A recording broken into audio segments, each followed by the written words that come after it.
a new era in which there will be prosperity for the people together with liberty for the people.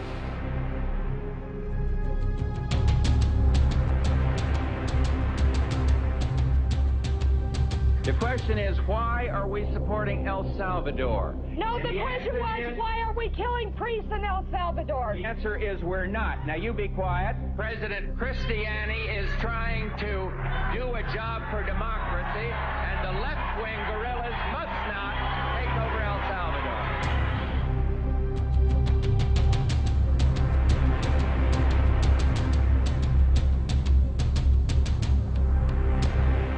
America will not impose our own style of government on the unwilling. Our goal instead is to help others find their own voice, attain their own freedom, and make their own way.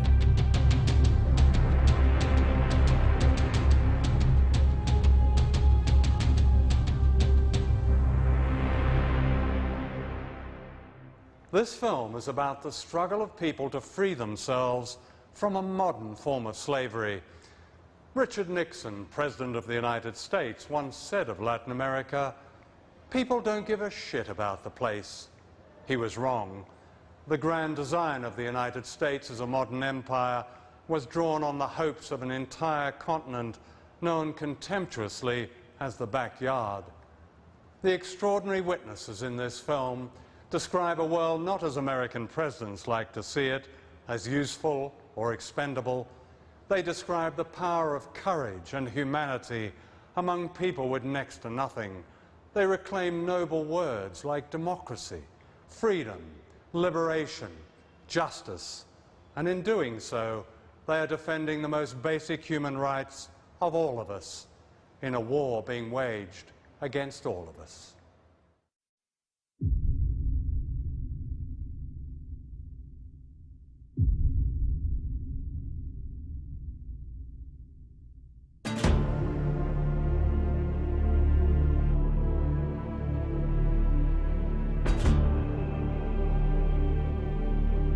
This is Caracas, capital of Venezuela, one of the richest countries in Latin America, thanks to huge deposits of oil. The rich in Venezuela live in leafy suburbs with names like Country Club. Their spiritual homes are Miami and Washington.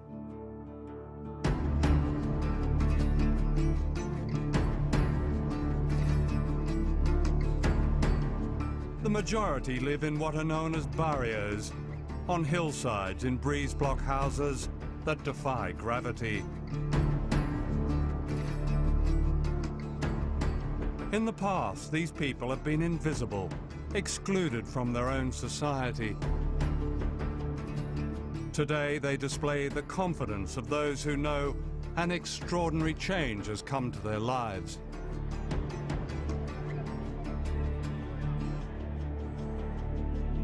This is Hugo Chavez, president of Venezuela, the voice of the barrios. Chavez and his supporters have won 10 elections in 8 years.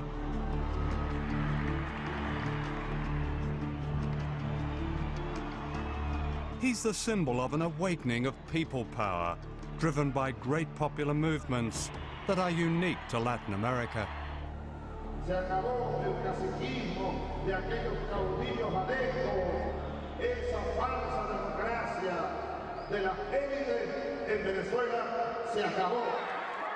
It's no surprise that Chavez, with the help of an aggressive media coverage, has become a hate figure in the United States. Because what he represents is another way, and a threat to American domination.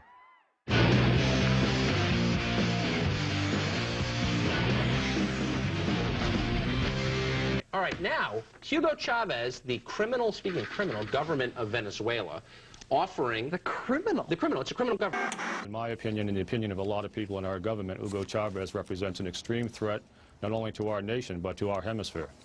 He should have been killed a long time ago. By whom? And anyone who believes other... By anyone. ¿No hay café por ahí? Absolutely. Do you want a cup of coffee? Yes, yes.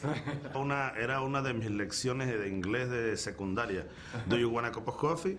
Do you want a glass of milk? Do you want a glass of water? English lesson 1.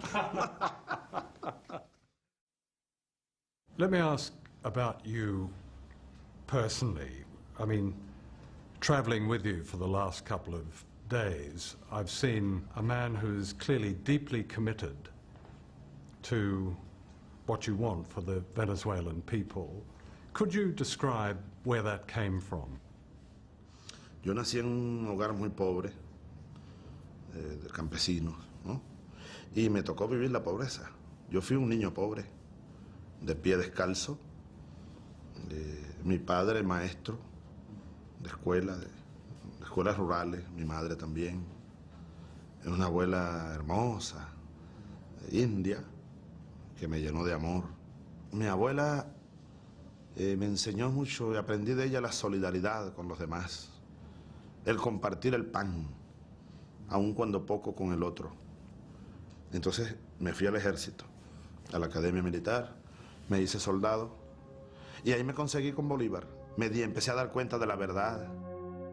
Simon Bolivar is venerated in Latin America as the liberator from Spanish colonialism.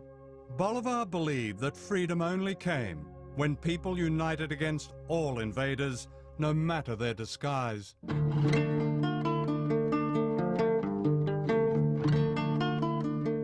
Today, the people of Latin America are again rising up against an empire built on an extreme form of capitalism known as the Washington Consensus. Whole countries have been privatized, put up for sale, their natural wealth sold to foreign companies for peanuts. In Venezuela, they've said, no more.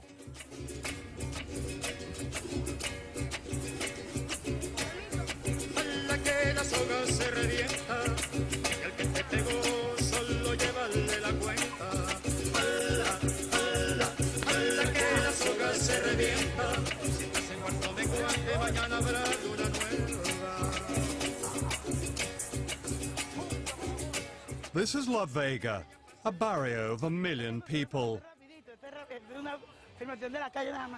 Mariela Machado has lived here most of her life.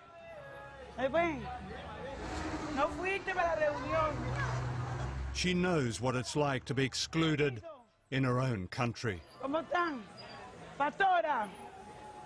Mire, yo tengo un hecho muy concreto.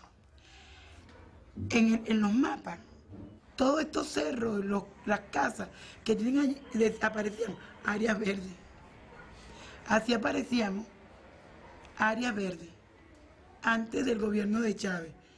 Antes del gobierno de Chávez no nos sentíamos incluidos en la sociedad. This is called a mission. It's a kind of parallel government designed to bypass the old bureaucracy and deliver real benefits to ordinary people. This is raw democracy, a triumph of the grassroots. Today they're discussing the dream of owning their own homes for the first time. Nosotros no queremos título por tener título. Uno de los objetivos de ser propiedad de la tierra, más que el título, es tener la propiedad para urbanizar, para tener los mismos derechos que por muchos años hemos sido negados. Eso es lo más importante. Si nosotros, de que el que reciba el título, no, ya yo estoy listo y me voy, y no venga a la asamblea parroquial, porque después del título hay otras cosas mejores, es la urbanización de nuestros barrios.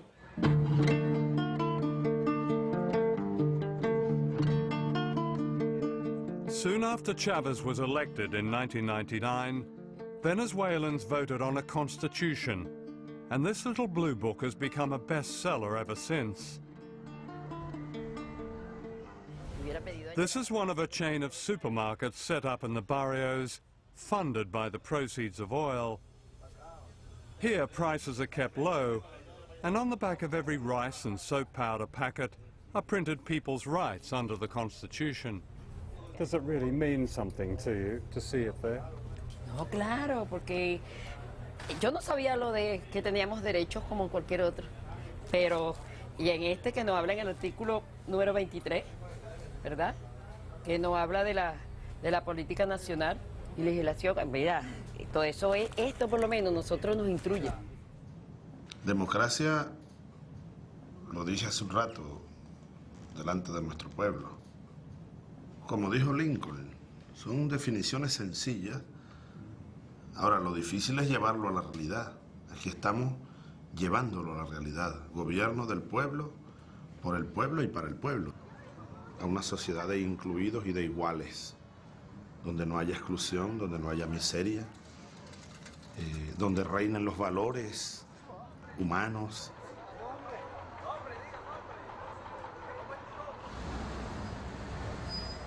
For some of his supporters, Chavez has not gone far enough. Familiar obstacles remain from the past, a stifling bureaucracy and widespread corruption. And although poverty has fallen dramatically in recent years, it's far from eradicated. When you drive in from the airport at Caracas, the one thing that shocks a first-time visitor are the barrios, the numbers of poor people. Why is it in Venezuela, which earns so many billions of dollars in oil money, that there still is this poverty in spite of all the changes you've made? ¿Que los pobres de Venezuela siguen siendo pobres? Sí. Yo siempre les digo, no queremos ser ricos. Nuestro objetivo no es la riqueza material.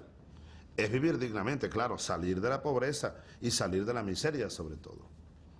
Y vivir dignamente. Ese es el objetivo. No convertirnos en millonarios, el American Way of Life. No, esa es una imbecilidad.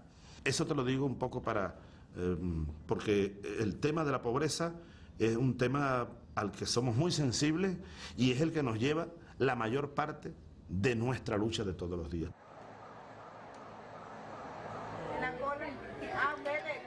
The daily struggle is made easier here.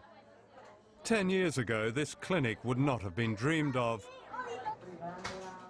Now, all over Venezuela, ordinary people have free health care, many seeing a doctor for the first time in their lives. Están haciendo un documental sobre Venezuela. Perdona la interrupción.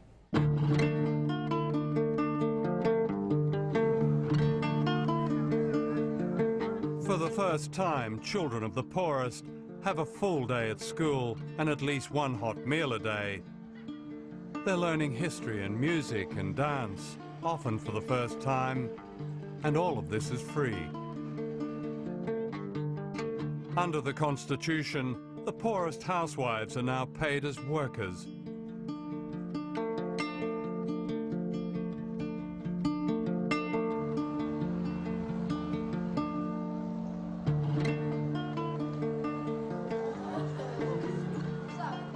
Desde el mismo nivel y vamos todos, nos preocupamos del compañero que... There is now close to full literacy thanks to classes like this, catering to those like Mavis Mendez, aged 95, now reading and writing for the first time.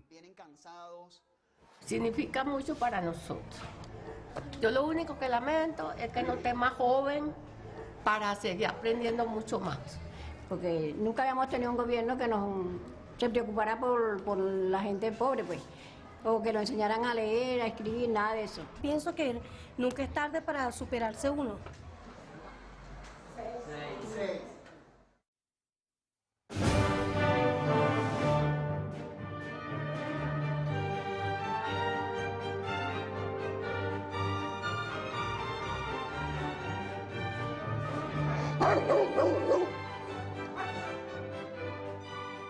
This is East Caracas, home to some of the wealthiest people on earth, and what they call here the middle class. I dropped in on John Vink, who agreed to show me around his grand house. Wow, this is such a striking house. Thank you. My goodness. Thank you. Yes. You've been here long, have you? Is this, yes, I did. This is the family home? My family home. We grew up here. John Vink has travelled the world collecting objets d'art. Have you collected all the silverware, chandelier? Is that? Yes, that one I brought from Spain. Yeah. This is a collection of Delft blue. That's why I have them over there so they don't break. This is from Peru. It's silver. But you're thinking of leaving? Yes. Yes. Why is that? Well, the situation of the country. It's getting day by day worse, and so. Well, in what way? Can you? In the political way. Yeah. We thought that this gentleman that's now in power, that he would change the whole situation, because it was a mess. Yeah. But now it's a whole mess.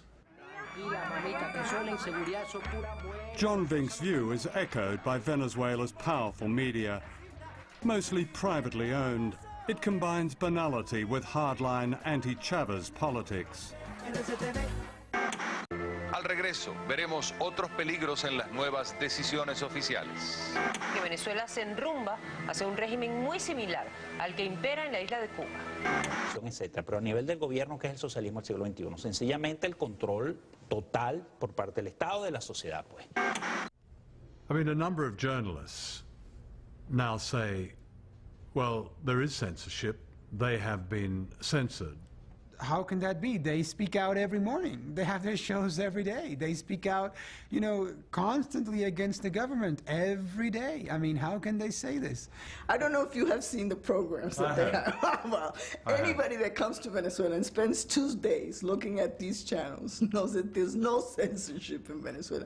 You just have to sit down and see those opinion programs between 6 o'clock and 8 o'clock in the morning.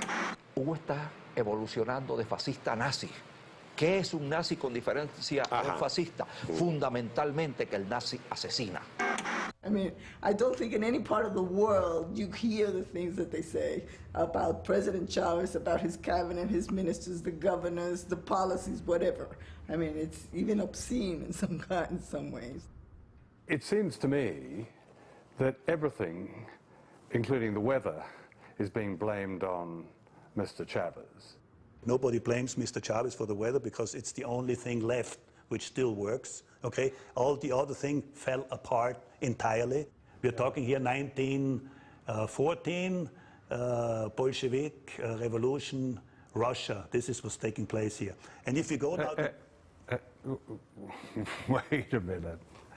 Look, we're sitting here in your wonderful apartment overlooking Caracas. In Venezuela, you say, es su casa. This is your home. And if you're comparing this with the Bolshevik Revolution, there are no revolutionaries banging on your door, and none of your companies have been invaded. Your good life hasn't really changed. It hasn't changed, has it?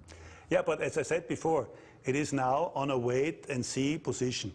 If I had come today on a 2-year contract, as I did in 1976, I would fulfill my contract, pack my luggage and go, because I don't see any more future.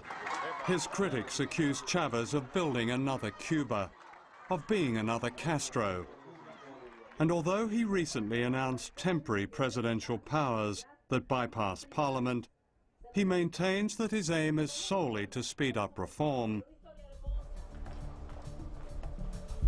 The irony is that, unlike Cuba, capitalism has never had it better here. At the Caracas Motor Show, Ferraris and other luxury cars are sold. Smart restaurants and private golf courses and weekends in Miami are booming. What this class has lost is political power over a huge oil economy. I think Venezuela, because it is an oil economy, its middle and upper classes are very much biased towards the U.S. and the American way of life.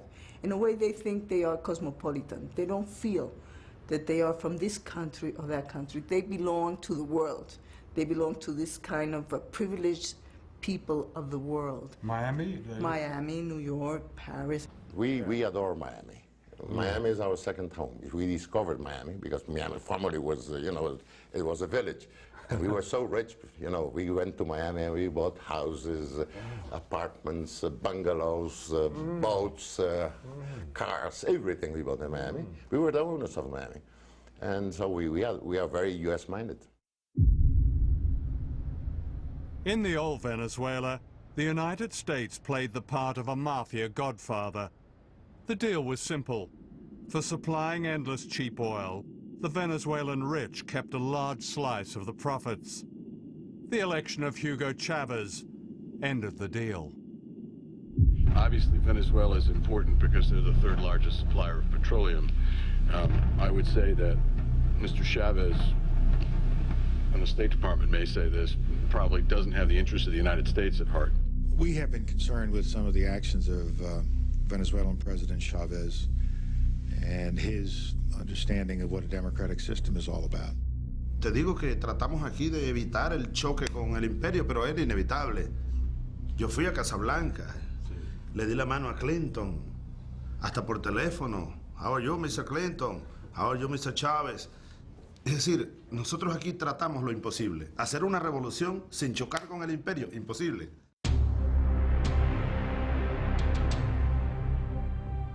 In Washington and Miami and the country clubs of Caracas, getting rid of Chavez became an obsession. In early 2002, secret plans were laid by the Venezuelan opposition, with the media leading the attack. ¿Usted cree que el presidente de la República está loco? Va llegando el momento en que todos hablemos de la transición, sin Chávez, por supuesto. Anti-Chavez protesters took to the streets, their anger inflamed by the media. Nunca ha venido alguien tan feo y tan malo como esto. Hugo Satanás Chávez Frías es el anticristo, es el demonio, es el diablo, es diantre, Lucifer. Él es el único que sobra aquí. The campaign to overthrow Chavez came to a head on April the 11th, 2002. An anti-Chavez protest march was called in the center of Caracas.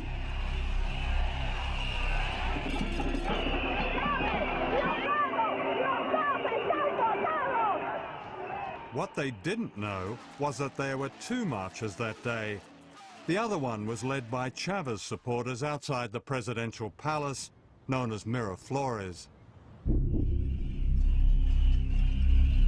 The two rallies were supposed to be kept apart, but then an extraordinary series of events unfolded. Without warning, the opposition marchers were redirected to the presidential palace by one of the organizers. Y él les dice, bueno, vamos hacia el palacio, vamos a desviar la marcha hacia el palacio de Miraflores. People tried to stop the march from changing course, but the organizer was having none of it. Le dice, no, en esta vaina mando yo y tú mandas en tu casa. Esto ya está programado y se va hacia Miraflores. The opposition marchers were suddenly herded towards government supporters. As they approached the palace, shots rang out.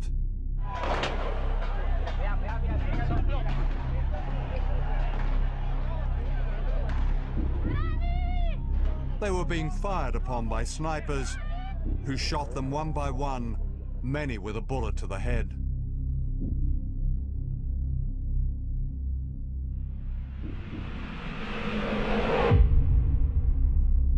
Soon afterwards, these pictures began appearing on anti-government TV, blaming the shooting on Chavez supporters on a city bridge. Paraban, disparaban y apuntando y descargando las armas automáticas. Bueno, eso queda para la historia, pero gracias a Dios que hay estas evidencias. Y apuntando a la gente que pacíficamente estaba ahí abajo. Esto es una salvajada sin nombre. Eso es lo que llaman revolución. However, as this camera angle reveals, there were no opposition marchers on the street below the bridge.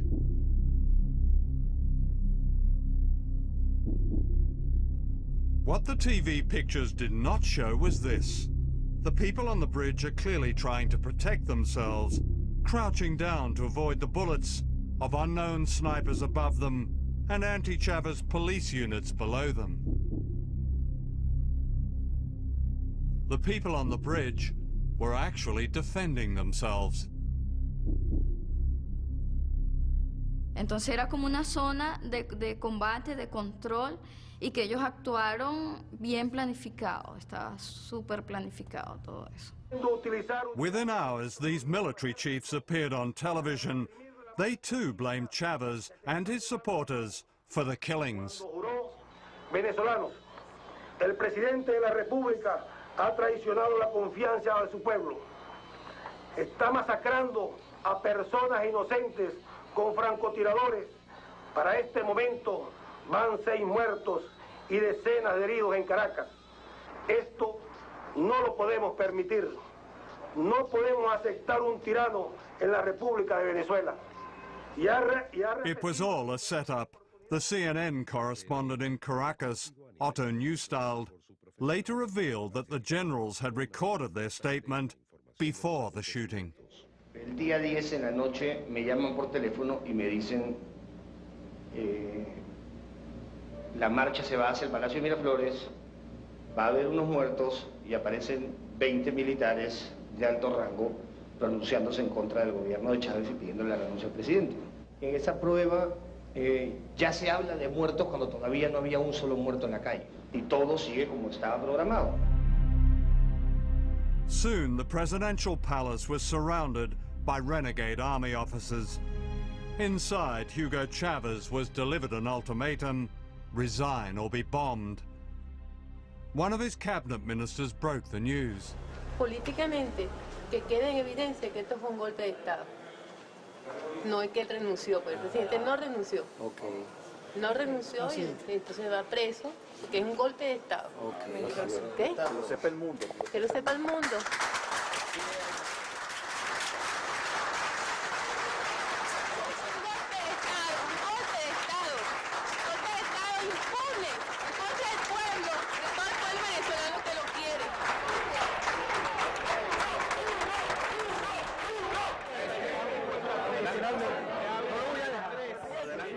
The plotters announced that Chavez had resigned. He hadn't. He was kidnapped.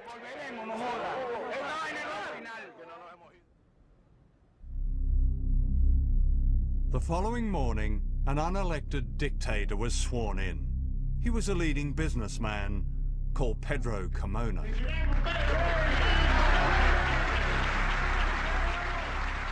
Eso hicieron una fiesta. Yo vi todo ese programa cuando ellos estaban en su programa de televisor. Mire, mijo, usted no tiene idea cómo lloré. Como que si se habían muerto mis hijos y mi madre, que son la cosa más sagrada que tengo. En verlos a ellos como decían, bueno, amaneció de nuevo en Venezuela. In one amazing proclamation, democracy was demolished, piece by piece. Se suspende de sus cargos a los diputados principales y suplentes a la Asamblea Nacional. Se destituyen de sus cargos ilegítimamente ocupados al presidente y demás magistrados del Tribunal Supremo de Justicia, así como al fiscal general de la República, al Contralor General de la República, al Defensor del Pueblo y a los miembros del Consejo Nacional Electoral.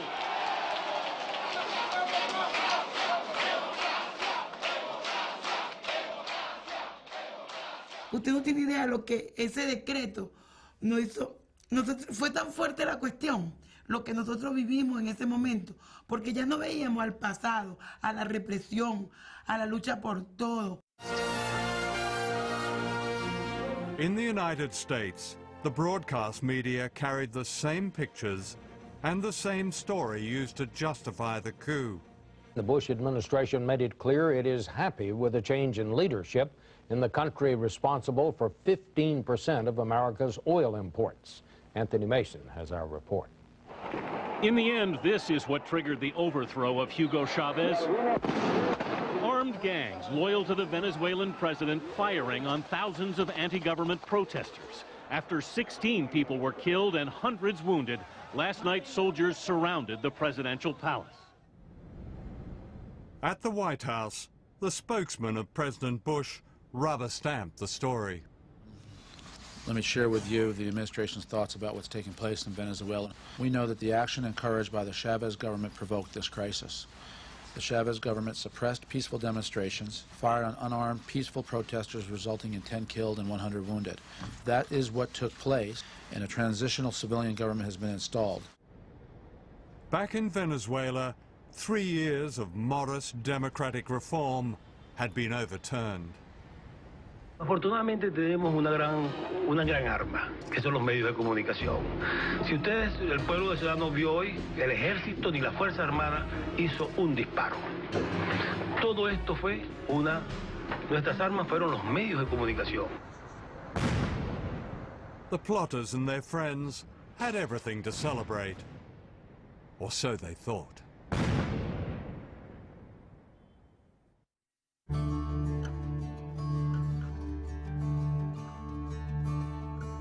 The next morning, distraught people began phoning one of the independent radio stations still broadcasting. Que tanto nos ha costado a los venezolanos. Me duele el alma por mi hijo, por mi hija, por los nietos, por toda esta juventud que va a quedar a la deriva de nuevo, en las manos de los adecos y los copellanos corruptos que llevaron a este país al caos total, sin moral. Se fue la esperanza de un pueblo, se fue la Constitución, se fue la democracia, se fue la esperanza de los niños. But hope had not gone. The truth began to emerge that the resignation of Hugo Chavez had been faked. His wife, Maria, confirmed this in a call to the radio station. Me dijo, aún después de muerto, quiero que logres que los organismos internacionales le hagan una prueba de grafología a esa firma, si es que existe, porque yo nunca firmé eso. And the people in the barrios started to fight back. Down from the shanties they came to rescue their president. The farther you take my rights away, the faster I will run. You can deny me, you can decide to turn your face away. Queremos a Chávez. Chávez es el presidente de Venezuela y el pueblo lo ama y lo vamos a defender. No matter, 'cause there's something inside so strong. I know that I can make it, though you're doing me wrong, so wrong. You thought that my pride was gone. Oh no, something inside so strong. Hundreds of thousands surrounded the palace, demanding the return of Chavez. Faced by such people power, the army turned. Es que, desde el punto de vista militar, toda la Fuerza Armada, el 98% de la Fuerza Armada en todo el país, ha reafirmado, ha reiterado su lealtad a la Constitución vigente en Venezuela, a la Constitución de la República Bolivariana de Venezuela.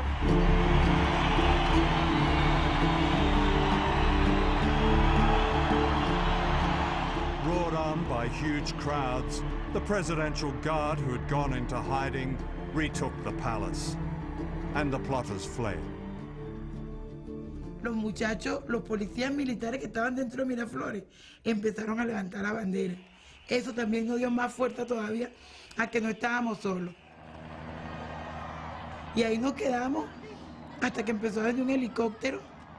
Venía un helicóptero a medianoche que llegó a Miraflores y ahí sabíamos que venía Chávez. Eso fueron una hora de gloria para nosotros en vez que llegaba.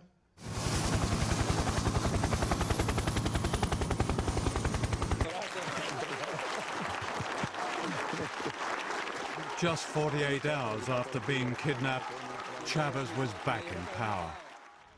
Creo que la prueba suprema fue el golpe de Estado de abril 2002. Fui hecho prisionero, me llevaron, pensé que iba a morir. Ahora el pueblo venezolano, los pobres, sin armas, se fueron por cientos de miles a las calles, por millones, a pedir por mi vida y a pedir que vuelva Chávez. Entonces a mí no me queda más nada, después de eso sobre todo, que dedicarle todo lo que me quede de vida a ese pueblo, sobre todo a los más necesitados, sobre todo a los más pobres. As ordinary Venezuelans celebrated the defense of their democracy, some of the leading plotters fled to Miami, and within days it was clear that Washington had cast its shadow over the failed coup. The Bush administration had gone along with the lies of the plotters. We know that the action encouraged by the Chavez government provoked this crisis. As these CIA documents show, it was fully warned and knew all about their conspiracy.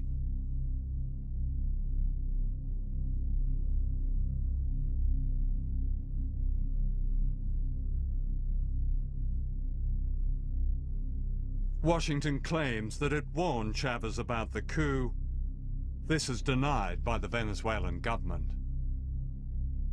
Washington not only knew what was going on, it was backing and funding the coup indirectly. Documents recently released show that the Bush administration channeled millions of dollars to the Venezuelan opposition in the months leading up to the coup.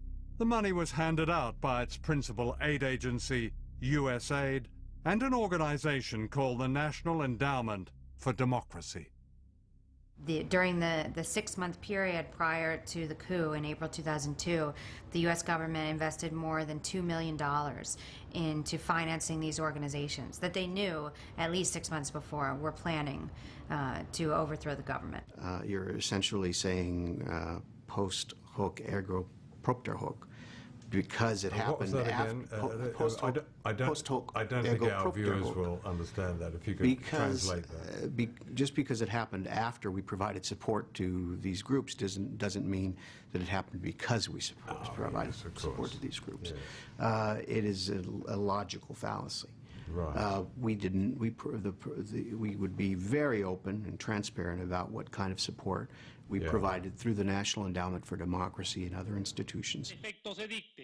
In fact, the National Endowment for Democracy handed out money to groups whose leaders were given cabinet positions in the short-lived illegal regime. An official in Washington explained that this was merely part of President Bush's freedom agenda. But I want to just be very explicit about this, because there is, I think it's very important, and it's in the interest of fairness, to understand that the United States did not support that coup. President Bush has promised to rid the world of evil and to lead the great mission to build free societies on every continent. To understand such an epic lie is to understand history, hidden history, suppressed history, history that explains why we in the West know a lot about the crimes of others, but almost nothing about our own. The missing word is empire. The existence of an American empire is rarely acknowledged, or it's smothered in displays of jingoism that celebrate war, and an arrogance that says no country has a right to go its own way unless that way coincides with the interests of the United States. For empires have nothing to do with freedom. They're vicious. They're about conquest and theft and control and secrets. Since 1945, the United States has attempted to overthrow 50 governments, many of them democracies. In the process, 30 countries have been attacked and bombed, causing the loss of countless lives. In my lifetime, the following countries in Latin America have been assaulted by the United States, directly and indirectly. Their governments replaced by dictators and other pro-Washington leaders. One of the first to be attacked was Guatemala, one of the small countries of Central America, known dismissively as banana republics.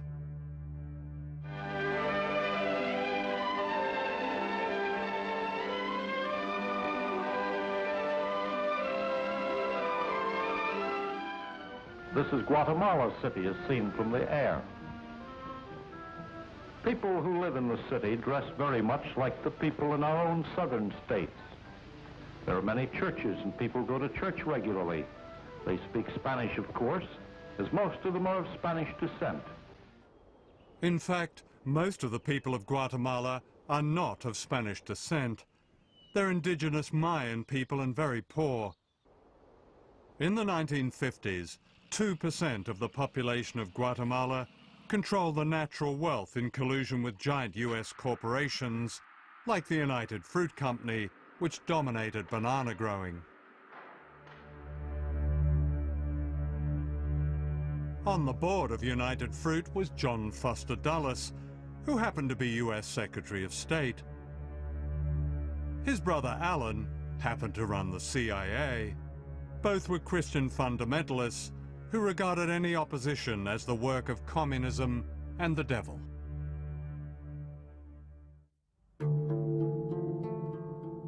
In 1950, this man, Jacobo Arbenz, became the first Guatemalan leader to be democratically elected by a majority of his people, who saw in him the hope of social justice.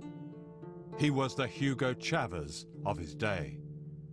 What was going on in Guatemala is that there was a democratically elected president in 1950, Jacobo Arbenz, who sought to institute a series of New Deal-style reforms in which the state had a greater role in both developing the economy and redistributing wealth. And the centerpiece of that was a land reform. Arbenz was far from radical. His land reform policies were modest. But Washington was having none of it. Howard Hunt was then working for Alan Dulles' CIA. So they said a decision has been made at the highest levels of our government to rid Guatemala of the Arbenz regime, and we would like you to participate in it. You will be the chief of propaganda and political action. In Guatemala, what the CIA did was mobilize every facet of American power. It didn't just isolate Guatemala militarily and diplomatically, but it used the techniques of social psychology in a nearly year-long campaign which created a sense of crisis in Guatemala. What we wanted to do was have a terror campaign to terrify Arbenz particularly, terrify his troops, much as the German Stuka bombers terrified the population of Holland, Belgium, and Poland at the onset of World War II. And that's what they did, so that the United States could control the economy of Guatemala, destroying the dreams of its people. We sowed confusion through the countryside. And of course, by this time, we had aircraft flying over and dropping leaflets and doing a little harmless bombing. A little harmless bombing and a CIA terror campaign cost thousands of lives.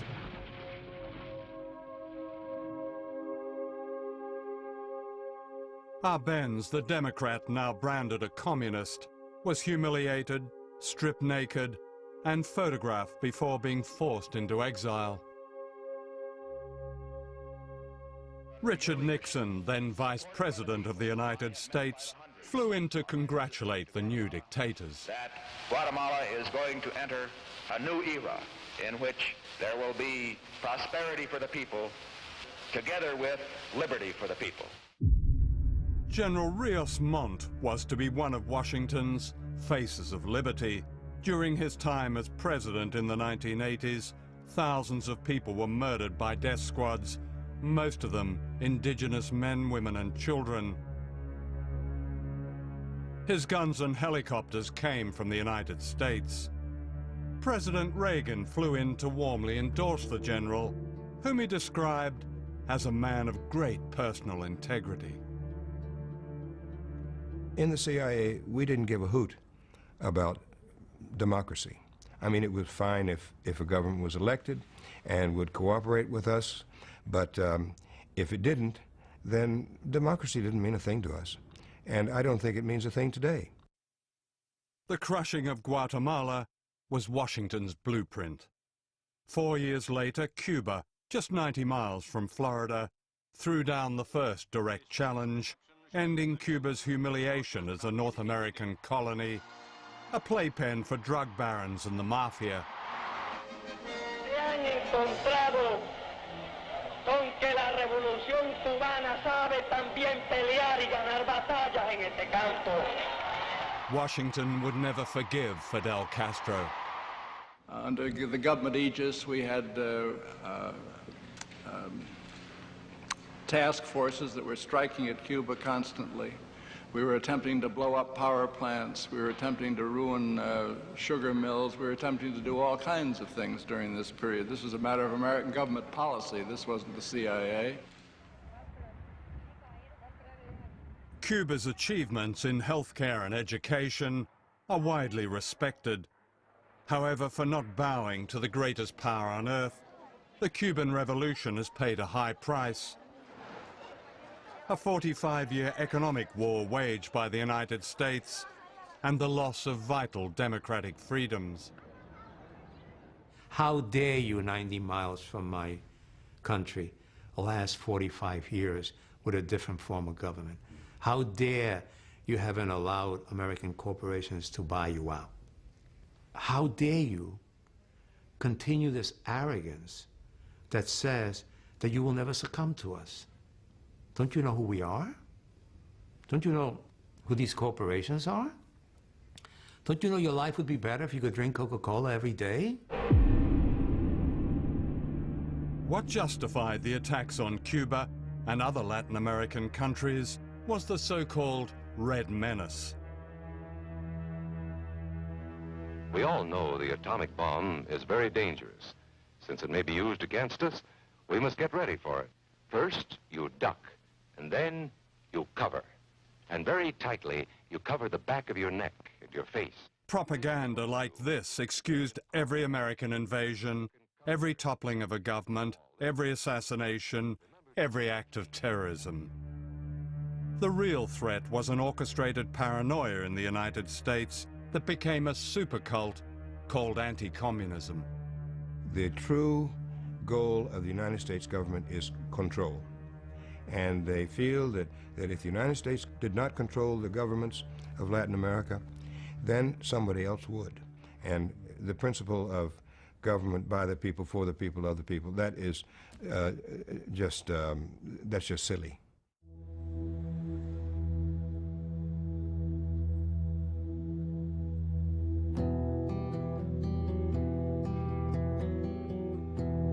This is Santiago, the capital of Chile.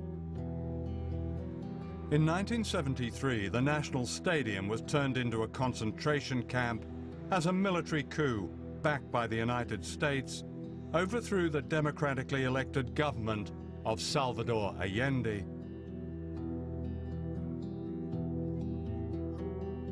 The leader of the coup was a fascist, General Augusto Pinochet, who rounded up Allende's supporters and brought them here.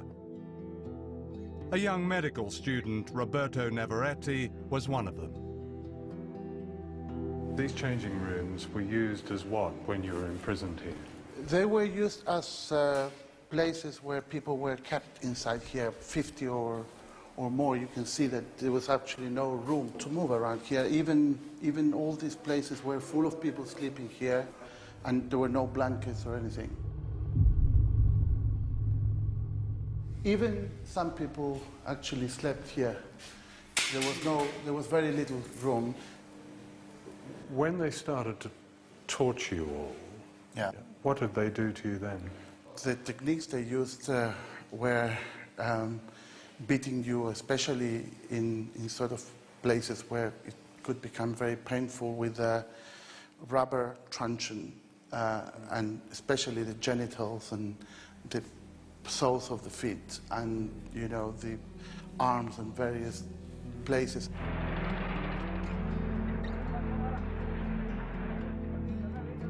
Over 2,000 people were confined here, many of them never to be seen again.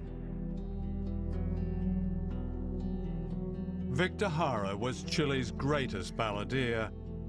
His songs had celebrated the popular democracy of the government of Salvador Allende.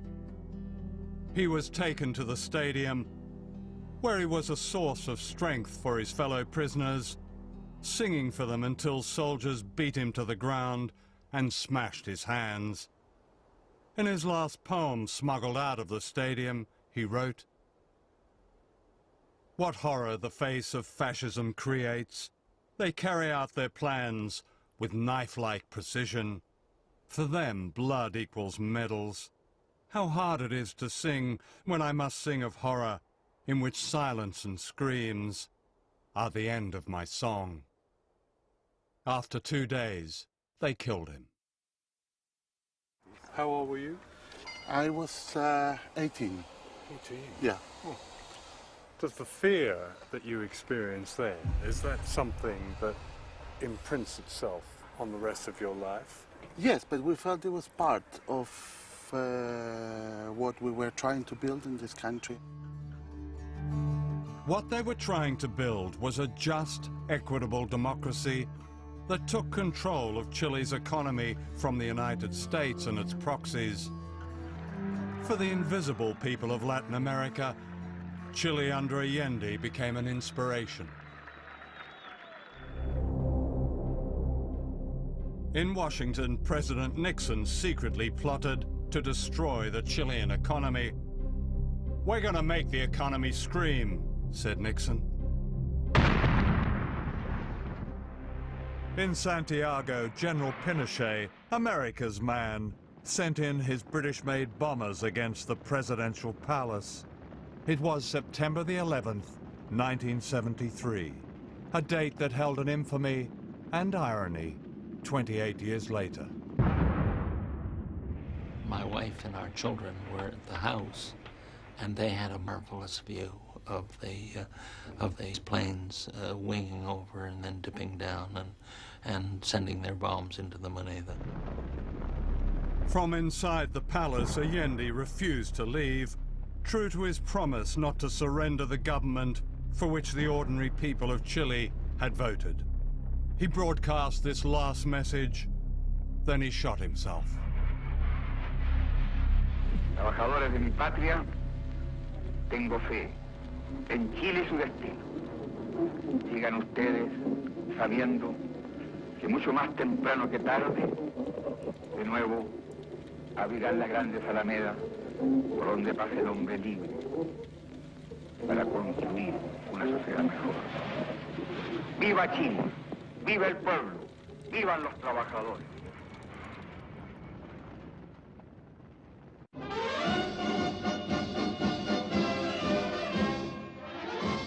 With General Pinochet in power, Washington again denied it had destroyed another democracy.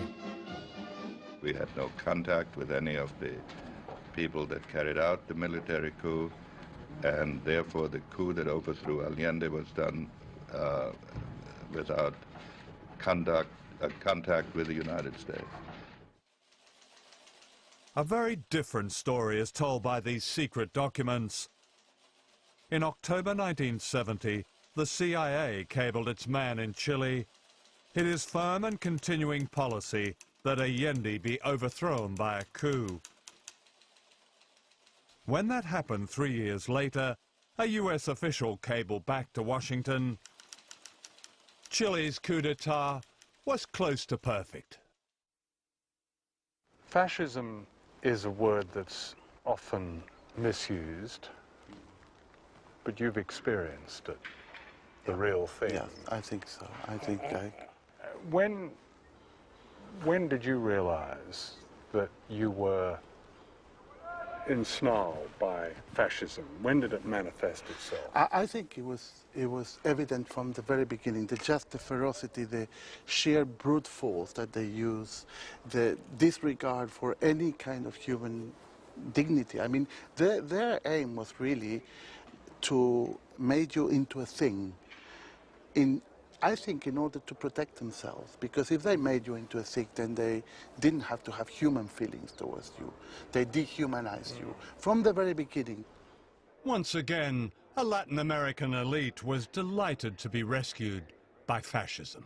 A country has to be well set, has to be well run, well worked, and see that everyone does the work. Because if they don't, then that country goes to the dogs. And this is the one man that's been able to hold them. I don't believe there's any torturing done in this country. Because you understand one thing. Why torture somebody when you can shoot them?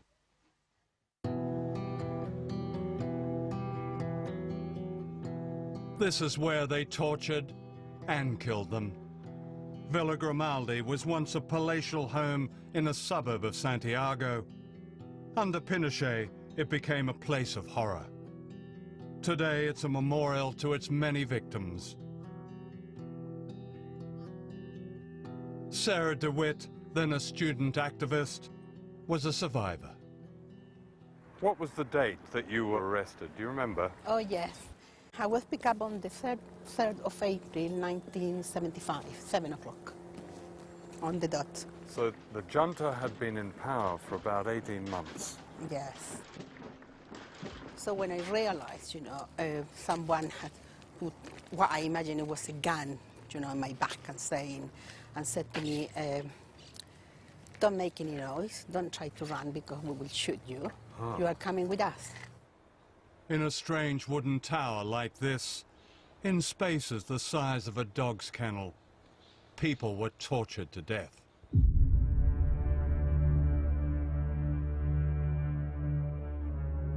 They took me to this room. They were punching me, hitting me, grabbing my nipples, telling me that I was a whore. So they asked me to take off my clothes, and they tied me up. And then they started giving me electricity. Now, the electricity was all the time inside my vagina, in my breast, and then it was going round, round my body, my legs, my arms.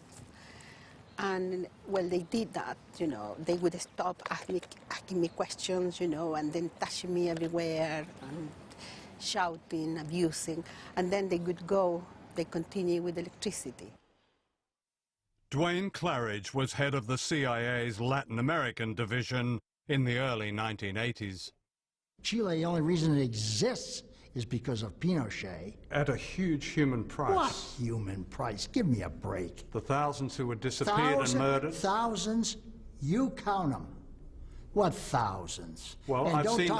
talk to me about truth commissions. I've seen their names in the cemetery in Santiago. Yeah, you're saying... Yeah, you're saying they're thousands. fakes? There aren't thousands.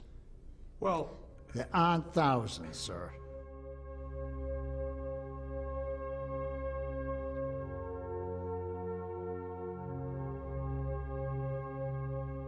There are thousands, each name documented by human rights organizations, some of them remembered here on the memorial wall at Villa Grimaldi. You have a couple of friends there, like Jacqueline. Yes, I have friends, mainly people from my training. There is a girl there, Jacqueline Drugy, another one, Cecilia Labrin. She was pregnant, Cecilia, 3 months pregnant when they took her. They took another woman, Elizabeth Recas. She was 7 months pregnant. She went missing as well. Doesn't bear thinking about, does it? No, because sometimes, I think about what were they feeling, when they were being killed, and why, and well, sometimes I think too much and I start feeling, like the pain. What do you feel when you are being killed? And in such a way that I find it, I find frightening, really. Yeah. Because you wish, that you could have done something for them. Such the isolation, you must feel totally, I don't know, what do you think, really? Alone. Yeah, very, very much alone.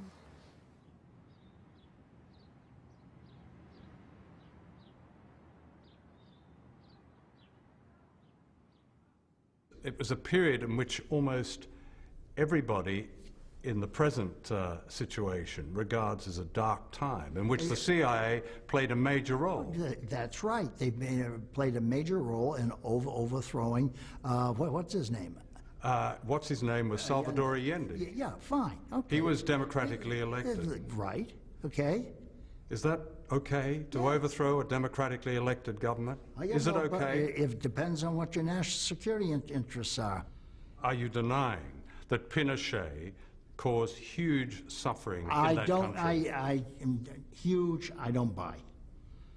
That he committed crimes, I agree.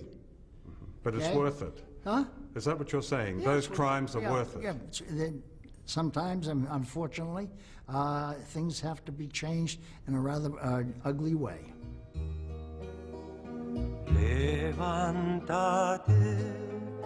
y mira la montaña, de donde viene el viento, el sol y el agua. Tú que manejas el curso de los ríos. By the late 70s, most of Latin America was controlled by dictators, including those like Pinochet, who were openly fascist. All of them were backed, directly and indirectly, by the United States. They sent their henchmen to be trained here at the School of the Americas in Georgia. Officially, it was described as little more than a Boy Scout camp, teaching American values such as respect for human rights. In fact, from these manuals were taught interrogation and torture techniques. Major Joseph Blair taught at the School of the Americas in the early 1980s.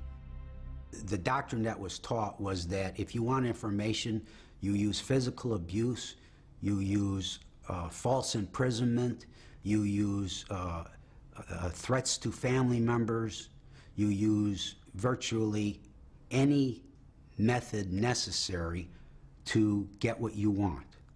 Torture? And killing. Killing? Killing. If there's someone you don't want, you kill them. If you can't get the information you want, if you can't get that person to shut up or stop what they're doing, you simply assassinate them, and you assassinate them with one of your death squads.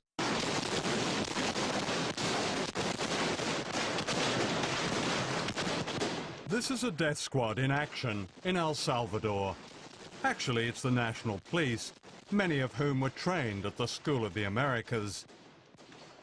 Here on the steps of San Salvador Cathedral, they're gunning down mourners attending the funeral of Archbishop Romero, who was murdered as he said Mass on March the 23rd, 1980.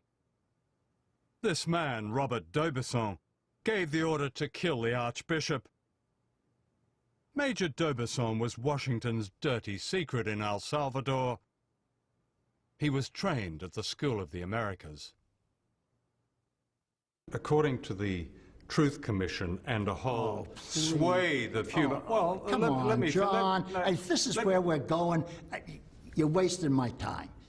That's all bullshit.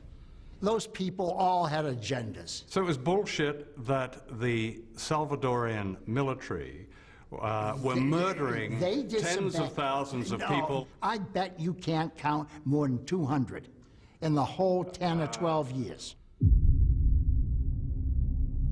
We can count 200 in this one village alone. They were mostly women and children, systematically murdered in just one day and night in December 1981 in the village of El Mazote. The killers belonged to a special battalion of the El Salvador Army, trained by the United States. There were few survivors. Dijo que las mujeres se abrazaban llorando y gritando que no las mataran. Yo por estar peleando por mis hijos, no los quería dar, no los quería dejar yo, decía que me moriría con ellos, pero me los quitaron de mis brazos. Cuando se oía que estaban matando a los niños por la noche, se oían los gritos de los niños y les gritaban a sus mamás y a sus papás. You're taking the stuff from these propaganda mills. And I'm not interested. What are the propaganda mills? All these things, this truth thing and all that, they're nothing but propaganda mills. Do you really think I didn't know so. Are they all conning us, lying us? Yeah, Amnesty International? Amnesty International's right in the middle of it. During the 1980s, the years of Ronald Reagan in the White House, a trail of carnage and grief was blazed across Central America. I reported America's war against Nicaragua, which had the temerity to overthrow a Washington-backed dictator, Somoza. The CIA attacked Nicaragua with death squads known as the Contra. Why did Washington attack such tiny countries? Because the weaker they are, the greater the threat. People who can free themselves against all the odds are sure to inspire others. What right have you, when I mean you, the CIA, the United States government, or any foreign power, what right do you have to do what you do in other countries? What National right? security interests. But that's a divine right, isn't it? Because the people that you do it to have no say in this. Well, that's just tough. We are going to protect ourselves, and we're going to go on protecting ourselves because we end up protecting all of you. And let's not forget that. Right. Right? No, I won't. We'll intervene whenever we decide it's in our national security interest to intervene. And if you don't like it, lump it. Get used to it, world. We're not going to put up with nonsense. And if our interests are threatened, we're going to do it. In Guatemala, the United Nations described the Washington-backed campaign against the Mayan people as genocide. An American Roman Catholic nun, Sister Diana Ortiz, experienced this at first hand as a missionary. In 1989, after speaking out about the brutal treatment of the indigenous people, she was kidnapped. In 1989, November 2nd, I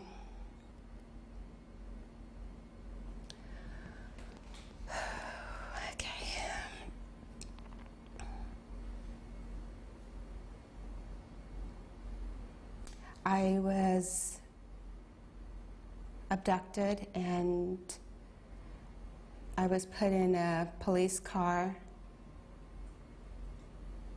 blindfolded and taken to a military installation in Guatemala City, known as the Polytechnica, which still exists today.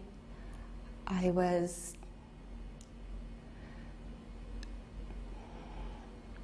taken to a basement, and I still remember to this day, upon entering the building, the clandestine prison, hearing the screams of people being tortured. Can we stop? For 24 hours, she was tortured and gang raped. During her ordeal, she identified the leader of the gang as a fellow citizen of the United States. I came out a totally different person, but also with new eyes and more attuned to the hurting, the brokenness, the oppression, the deceit of my government. I've heard people say that what happened in Abu Ghraib is an isolated incident. And I have to just shake my head and say, you know, are we on the same planet? You know, aren't you aware of our history? You know, isn't history taught in the classroom about, you know, the role of the U.S. government in human rights violations? By the late 1980s, Washington's policy changed. Dictators like Pinochet were seen as an unnecessary embarrassment. A new and innovative way of controlling nations was launched. Good morning and welcome. It's good to have you all here to help celebrate the launching of a program with a vision and a noble purpose. The National Endowment for Democracy is, just as we've been told, more than bipartisan. The establishment of the National Endowment goes right to the heart of America's faith in democratic ideals and institutions. It offers hope to people everywhere. Like any new brand, it had a snappy name: democracy. It was largely fake, an illusion of marketing and spin. This brand of democracy meant that whoever you voted for, the policies would be broadly the same, and your country's economy would be in step with the United States. Washington would be your closest friend, or else. In the 1990s, these democracies in name replaced dictatorships in Latin America, with Chile providing the model.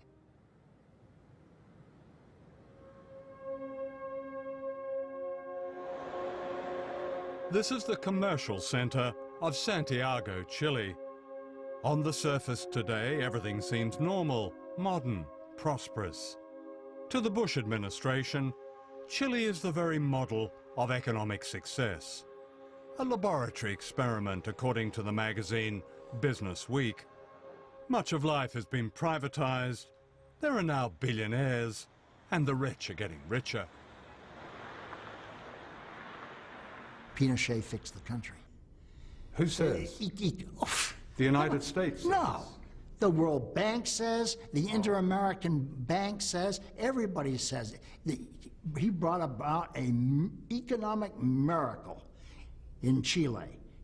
And I'm not saying he had the brains for it, but he had the brains to hire all these people, Chileans, who had studied at the University of Chicago, who knew something about real economics. Real economics were advocated by Milton Friedman, an extreme right-wing economist at the University of Chicago. Friedman was invited to perform his laboratory experiment on the economic life of Chile. The families of the tortured and disappeared were silent witnesses. Without irony, he called his experiment shock treatment. Please be seated. Well, thank you all very much. It's an honor for me to be here to pay tribute to a hero of freedom, Milton Friedman. He has used a brilliant mind to advance a moral vision. We have seen Milton Friedman's ideas at work in Chile, where a group of economists called the Chicago Boys brought inflation under control and laid the groundwork for economic success.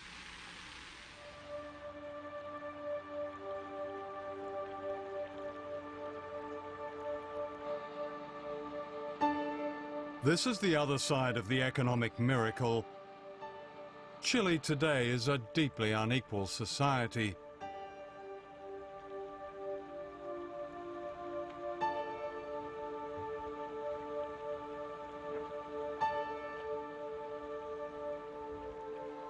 This shanty town is just minutes from Santiago's smart hotels.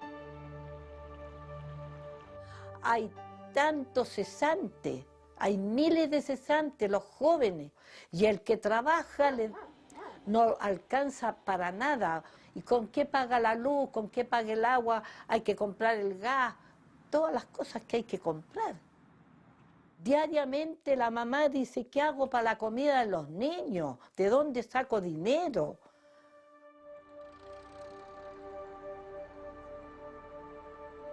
We found this couple living and freezing in the shantytown. They're homeless and have a week-old baby. Si usted puede describir un poco cómo es vivir en estas condiciones. Para empezar, el frío en la noche. Difícil. El frío en la noche es súper difícil. Por mi guagua tuvimos que prender la cocina. ¿Cuánta gente en Chile vive de esta manera? En realidad, yo creo que mucha. Mucha gente. Y en peores condiciones que nosotros. Pero hay gente que no, simplemente no recibe ayuda porque no nomás, porque no hay ayuda. ¿A dónde se van a ir entonces? A la calle. Vamos a dormir en la calle otra vez. Pues, ¿Ya hemos dormido en la calle? En el extranjero, en Europa y en Estados Unidos y en otros lugares se dice que Chile tiene una reputación como un país rico, acomodado. Sí. ¿Qué es lo que ustedes dicen a eso? Sí, yo creo que puede sí. ser, es verdad, pero Es para verdad, la gente que... pero eso es para la gente que tiene, no para nosotros. Chile is a democracy now, in theory. A complicated voting system splits the vote and discourages real reform. It's a product of General Pinochet, based on a constitution that's also a product of Pinochet. The general may be dead, but the power of the military remains. It's all very modern, the media is safe, and many believe it's wise to be silent, like the graves of their forgotten compatriots. It's Washington's ideal democracy. La dictadura tuvo un gran éxito en Chile desde el punto de vista de que estableció un modelo político, económico y social que todavía permanece hasta el día de hoy, porque en esencia no se ha cambiado la Constitución que impuso la dictadura en 1980. No, nosotros no postulamos democracia porque esa palabra está tan manoseada que no se entiende. Aquí hay una persecución contra los pobres, y no es en Chile, en toda América Latina está pasando eso. Yo creo que la gente que estudia sabe que ese punto de seguir así va a reventar en alguna cosa eso. Yo pienso que el pueblo va a despertar y va a decir, basta, ¿hasta cuándo?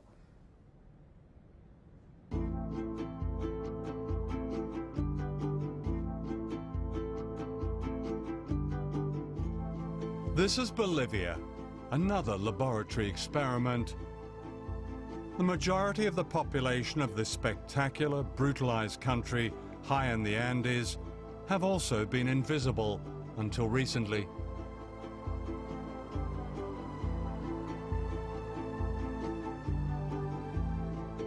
The indigenous people, the Aymara and Quechua, carry memories of a culture and civilization and wealth long before the Spanish arrived 500 years ago. They remember how a single hill of silver underwrote the entire Spanish Empire, while they became the poorest.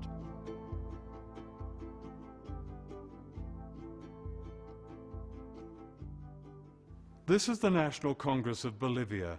Until recently, the faces here were almost all white, the descendants of a tiny Spanish elite which plundered the nation's riches and reduced the indigenous majority to serfdom. It was a pattern of control repeated all over Latin America.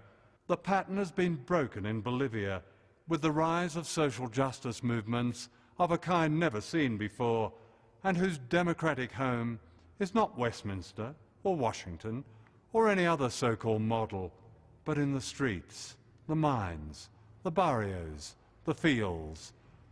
Governments that defy this popular power, this true democracy, do so at their own peril.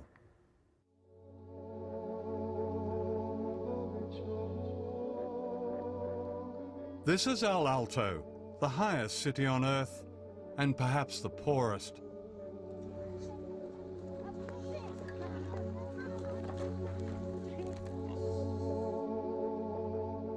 The occupants of this cemetery on the roof of the world are mainly children. Protected, they say, by the sacred mountain Illimani, El Alto overlooks Bolivia's capital, La Paz.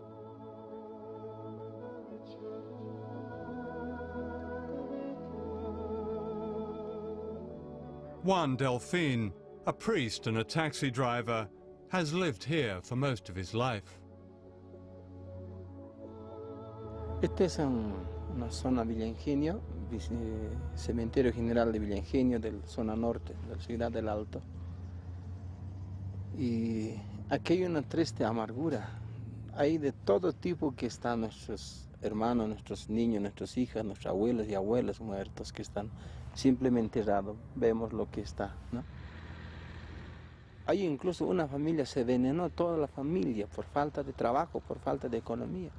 Primero el esposo lo envenenó a su esposa, a sus hijos, y él también se envenenó. Hay casos que hemos visto así. When I first came to Bolivia in the 1960s, El Alto barely existed. The million people living here are peasants run off their land and miners made redundant by policies similar to those imposed in Chile.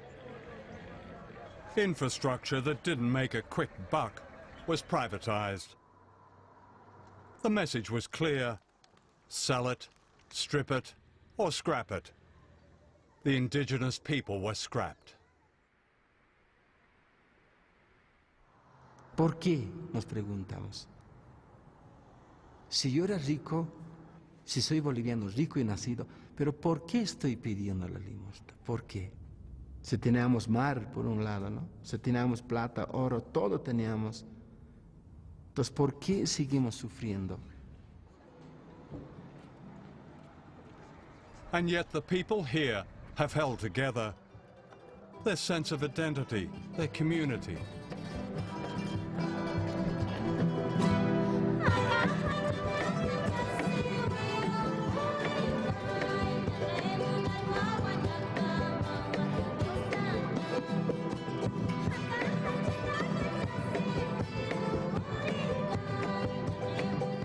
In the year 2000, the people of Bolivia's second city, Cochabamba, fought an epic struggle to win back their most basic resource, water, from a foreign consortium dominated by the American corporation Bechtel.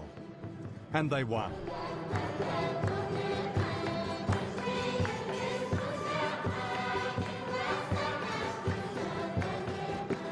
Three years later, in 2003, Bolivia's power brokers were about to get another shock. This is Gonzalo Sanchez de Lozada. Known as Goni, he was brought up in Washington. His English is better than his Spanish. They knew him here as El Gringo. Yo lo veía un gordo sentado en una silla de ruedas, que es de oro, ¿no? Y soberbio. Entonces yo pienso que él era soberbio, tal vez por el poder que tenía, ¿no? Que era su riqueza. When Goni was elected president of Bolivia in 2003, he backed a law that amounted to a fire sale of the country's resources. Almost everything was up for grabs, including Latin America's second biggest gas reserves. De un de repente sabemos que tenemos gas y se está vendiendo al otro extranjero y tiene que ir a Estados Unidos, tan grandes, y mientras yo me estoy cocinando con leña. Entonces empieza la guerra desde ahí. Y bloqueamos, manifestamos y paro hasta que nos responda. The people of El Alto fought back, blocking the roads leading into La Paz.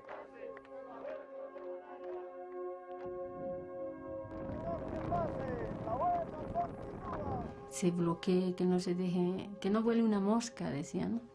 La gente ya salía a bloquear y no dejamos pasar las movilidades, ¿no? Pero eso se ha ido ya, ¿cómo se dice? Intensificando. Goni's response was the traditional Latin American way. He sent in the army to crush dissent.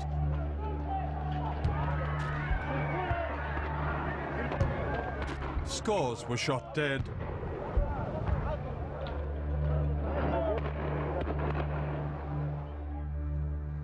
Many were brought to Juan Delfin's church.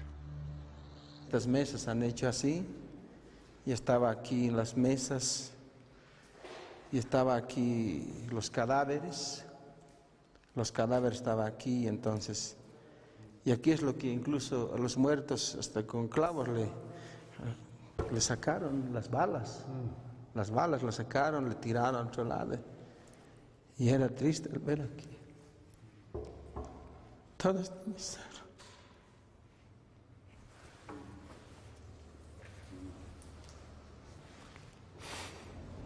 Todo eso era lleno aquí. Puros doctores, estaba lleno, estaba aquí. Ninguna gente, pero el olor era harto. ¿Cómo quedaron huérfanos los aguas? Lloraban ahí, gritaban ahí, papá, papá, papá. Tens of thousands of people poured down into La Paz, like the people of Venezuela's barrios demanding the return of their president. They demanded their country back. If the rich and powerful of Latin America had a nightmare, this was it. De pronto se sabía que el GON iba a renunciar. Peor con eso. Hemos agarrado como si fuera algo, un ánimo para que él se vaya. La meta era eso, para sacarlo a él. Eso era la meta. Goni fled to the United States and is today living in a smart suburb of Washington. In October 2004, the Bolivian Congress ordered his arrest on charges of bloody massacre. George Bush has said, governments that harbor terrorists are as guilty as they are. Pero toda esta oscuridad estamos así. El oscuro que nos ve. Toda la oscuridad. This extraordinary mural was painted by Juan Delfin. It's a cry of freedom from an entire continent. Todo mataron, pero nosotros defendemos este pueblo aymara con el pututo que defendemos nosotros, con la expresión de la voz, con el puño que tenemos y que manejamos nuestra bandera, que es nuestra huipala, la bandera, contra Estados Unidos. Este es Estados Unidos, la bandera de Estados Unidos. Contra eso estamos nosotros, porque ellos nos han hecho esto así. Es puño muy importante. Por eso cuando juramos, sí, esto es nuestro, y estamos así.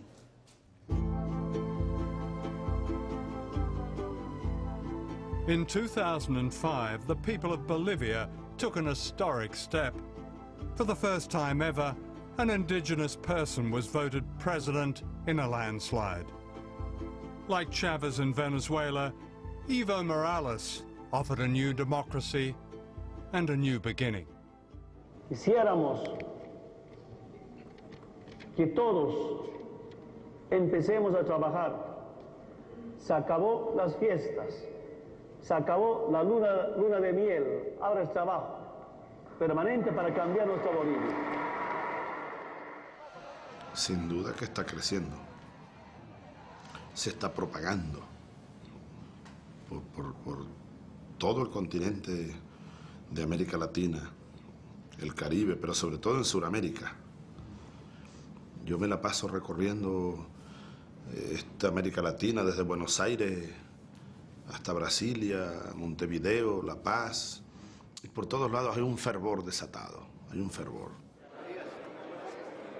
In Latin America, there's now a host of leaders offering new beginnings. Of course, history is crowded with heroes who offer new beginnings. The respectability of great power and its games and deals and plunder always beckon. If these new leaders succumb, their biggest threat may not be from Washington, but from the people on the hillsides. I was born by the river in a little tent. Oh, and just like the river I've been running ever since. It's been a long time coming, but I know a change gonna come. Oh, yes it will. It's been too hard living, but I'm afraid to die. 'Cause I don't know what's up there beyond the sky. It's been a long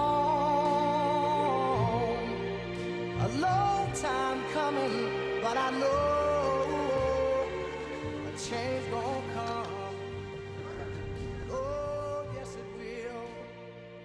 El futuro es para mis hijos, para nuestros jóvenes. Y esa lucha no es solamente de Chávez, esa lucha es nuestra. Eso que Chávez abrió, que reconoció nuestras luchas y que nosotros estamos dando con él, lo vamos a seguir dando. O sea, la lucha del imperio no es con Chávez, es con nosotros. Llegó la hora del gran despertar. Y creo que Víctor Hugo, terminemos por ahí, yo soy muy victorugiano.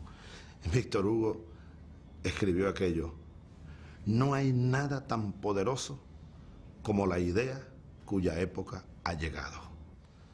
El imperio americano llegó a su fin y debe imponerse en el mundo, bueno, el imperio de la ley, de la igualdad, de la justicia, de la fraternidad. Muchas gracias, John. Perfecto. I want Muchas to gracias. see you again. What happened here at the National Stadium in Santiago, Chile, has a special place in the struggle for freedom and democracy throughout Latin America and the world. The vow is never again, and yet it has happened again at Guantanamo Bay and all the other secret places where imperial power, regardless of its democratic pretensions, hides and tortures its perceived enemies. The questions raised in this film are urgent. Are the lives and dreams of the ordinary people of Chile, like the people of Venezuela, like the people of Bolivia, like the people of Nicaragua, like the people of Vietnam and Iraq and Iran and Palestine, expendable, worth only a few seconds on the news if they're lucky? The answer is no, and those who see the world through the eyes of the powerful should be warned.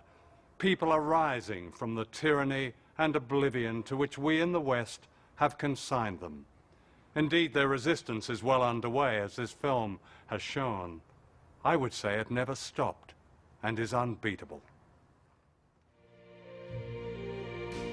I go to the movie and I go downtown. Somebody keep telling me don't hang around. It's been a long